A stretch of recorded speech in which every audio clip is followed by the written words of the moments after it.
बच्चों, आज हम पढ़ेंगे हिंदी विषय में पाठ 3 एक कुत्ता एक मैना।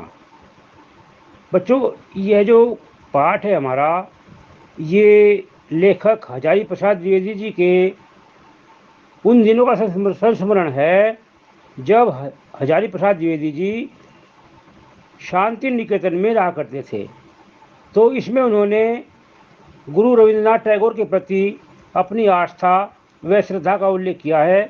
साथ ही इन्होंने यह भी दर्शाया है कि गुरुजी किस प्रकार से पशु पक्षियों के प्रति प्रेम और आकर्षण का भाव रखते थे।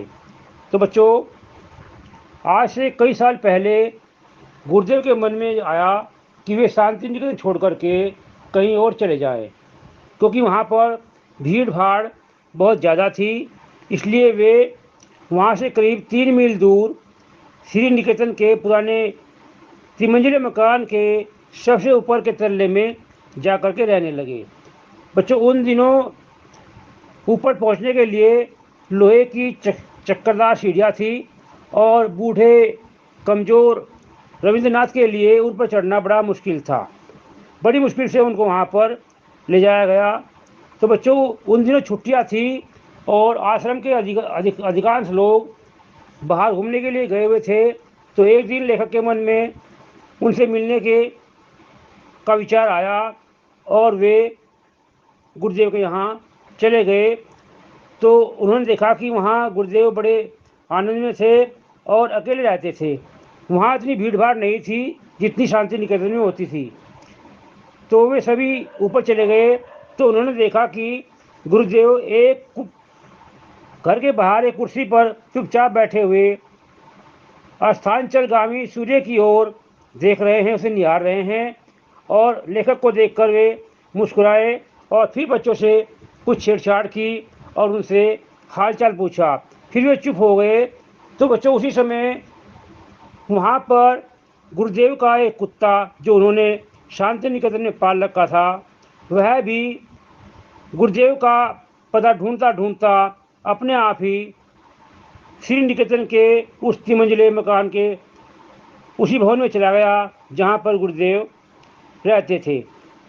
अब बच्चों, वह कुत्ता धीरे धीरे ऊपर आया और गुरुदेव के पास खड़े होकर के अपनी पूंछ हिलाने लगा। तो गुरुदेव उसकी पीठ पर हाथ फेरते हुए उस लेखक से कह रहे थे कि देखो, इसे किसने मेरा पता बताया है, इसे कैसे मालूम हुआ कि मैं यहाँ हूँ, आश्चर्य है। देखो, फिर भी यहाँ आकर के इसके मन में कितनी शांति है। तो बच्चों, इस प्रकार से हम लोग उस कुत्ते के आनंद को देखने लगे कि उस कुत्ते को किसी ने रास्ता नहीं बताया, राह नहीं दिखाई और यह भी नहीं बताया कि जो उसे प्यार करने वाले गुरुदेव थे वो यहाँ से 2 मील दूर हैं, और वो कुत्ता फिर भी वहाँ पर पहुँच गया। इसी प्रकार से बच्चों, एक प्रसंग में लेखक ने यह भी बताया, इस बात का भी उल्लेख किया कि जब गुरुदेव की चिता भस्म यानी कि चिता की राख कलकत्ता से आश्रम में लाई गई, तो उस समय न जाने किस समय बोध के बल पर वह कुत्ता आश्रम के द्वार तक आया और कलश के पास चुपचाप बैठा रहा और फिर आश्रम वासियों के साथ चुपचाप भस्म को अंतिम विदा देने भी गया। तो इस प्रकार से बच्चों, एक बार में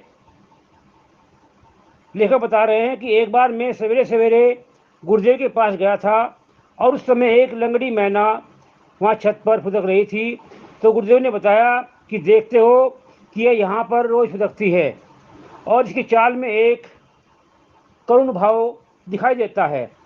तो जब गुरुजी ने करुण भाव का जिक्र किया तो लेखक के मन में एकदम से करुण भाव का ख्याल आया और उन्हें ऐसा लगा कि शायद अगर गुरुदेव से न कहते तो लेखक के मन में मैना का करुण भाव जो था वो शायद न आ पाता, क्योंकि लेखक के अनुसार मैना करुण भाव दिखने वाला पक्षी नहीं है।